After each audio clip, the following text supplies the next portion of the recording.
नमस्कार मित्रांनो, आपल्या सगळ्यांचं स्वागत आहे आमच्या शेती एक शेती या यूट्यूब चॅनलमध्ये. मित्रांनो, अतिवृष्टीचं अनुदान जमा झालं की नाही किंवा आपल्या हक्काचे पैसे नक्की गेले कुठे, हा प्रश्न तुम्हालाही पडलाय का? की पैसे आले की नाही आणि आले तर किती आलेत? मला तर खात्यावर इतकेच आलेत. असाही प्रश्न तुम्हाला जर पडला असेल, तर आजचा व्हिडिओ तुमच्यासाठी अत्यंत महत्त्वाचा आहे. कारण अनुदानाच्या याद्या आणि त्यातील घोळ यावरती एक मोठा खुलासा आपण आजच्या या व्हिडिओच्या माध्यमातून करणार आहोत. मित्रांनो, 21 नोव्हेंबर 2025 रोजी एक मोठी बैठक वरिष्ठ पातळीवरती एक पार पाडण्यात आलेली, जी की अत्यंत महत्त्वाची बैठक जिला म्हणण्यात येईल.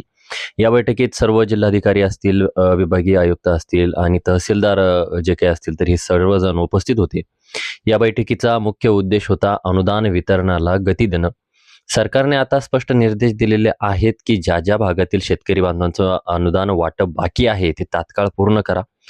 पण त्याहून महत्त्वाची बातमी म्हणजे पारदर्शकता या सगळ्या गोंधळामध्ये आणायची गोष्ट या शासनाच्या निदर्शनास आली. गेल्या 3-4 वर्षापासून म्हणजे 2022 नंतर जर आपण बघितलं, तर अनुदानाच्या याद्या ऑनलाईन प्रकाशित करणं बंद झालेलं आहे. त्यामुळे झालंय काय? कोण लाभार्थी पात्र आहेत? माझे अनुदान मला आले की दुसऱ्यालाच गेले? मी पात्र असूनही पैसे आले की नाहीत? आले तर मला तर खात्यावरती 500च आले. एकूण मला अनुदान आलं किती होतं? या प्रश्नांची उत्तरं शेतकरी बांधवांना मिळत नव्हती. पण आता या बैठकीत पात्र लाभार्थ्यांच्या याद्या संकेतस्थळावरती प्रकाशित करा, असे कडक आदेश देण्यात आलेले आहेत. सोबतच त्यांची केवायसी बाकी आहे, त्यांच्या याद्या लवकरात लवकर जाहीर करण्यास सांगण्यात आलेलं आहे. तुम्ही म्हणाल, की आपल्याला एक प्रश्न पडेल, की बाबा आदेश तर आलेत, पण पैसे कधी येणार? मित्रांनो, सध्या स्थानिक स्वराज्य संस्थांच्या निवडणुकांमुळे अधिकारी वर्ग खूप ताणतणावात आहे, खूप बिझी आहे. आचारसंहिता आता 21 डिसेंबरपर्यंत पुढे ढकलली आहे. त्यामुळे अधिकारी निवडणुकीच्या कामामध्ये व्यस्त झालेले आहेत. पण आता निवडणुकीचे काम संपत आल्याने अधिकारी पुन्हा अनुदान वितरणाकडे वळत आहेत. सोलापूरसारख्या जिल्ह्यात अजूनही 50% वाटप जर आपण बघितली तर बाकी आहे. इतरही ठिकाणी 30%, कुठे 40% असे शेतकरी बांधव वंचित झालेले आहेत. काही जिल्ह्यांनी मात्र यावर काम सुरू केलेलं आहे, जे आपण सर्वांनी पाहिलं असेल. बुलढाण्याचं जर बघायचं झालं तर ऑक्टोबर महिन्याच्या त्यांच्या ई-केवायसी ज्या की बाकी आहेत, अशा 2 याद्या प्रसिद्ध करण्यात आल्या.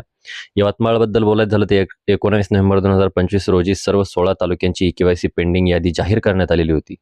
जळगावचं जर बोलायचं झालं तर स्पेसिफिक धरणगाव येथे एक पाऊल पुढे टाकण्यात आलेलं आहे.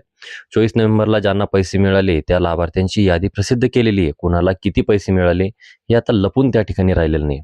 मित्रांनो, आता आर-टी-आय कार्यकर्ते सुद्धा सक्रिय झालेले आहेत. जर तुमच्या गावाची यादी अजूनही लागली नसेल तर ती लवकरच लागावी यासाठी प्रयत्न सुरू आहेत. ही यादी लागल्याशिवाय अनुदानात काही घोळ झालाय का हे आपल्याला कळणार नाही. तुमच्या जिल्ह्यात किंवा गावात अद्याप यादी लागलेली आहे का? आम्हाला कमेंट बॉक्समध्ये कळवायला विसरू नका. अशा सत्य आणि पुराव्यासहित माहितीसाठी आमच्या शेती एक शेतीच्या या चॅनलला सबस्क्राईब करा आणि बेल आयकॉनला दाबायला विसरू नका, जेणेकरून अनुदानाची प्रत्येक अपडेट, प्रत्येक शासकीय माहिती आपल्यापर्यंत सर्वात आधी आणि सत्यता तपासून मिळेल. भेटूया पुढील व्हिडिओमध्ये पुढील बातमीसहित. तोपर्यंत धन्यवाद मित्रांनो.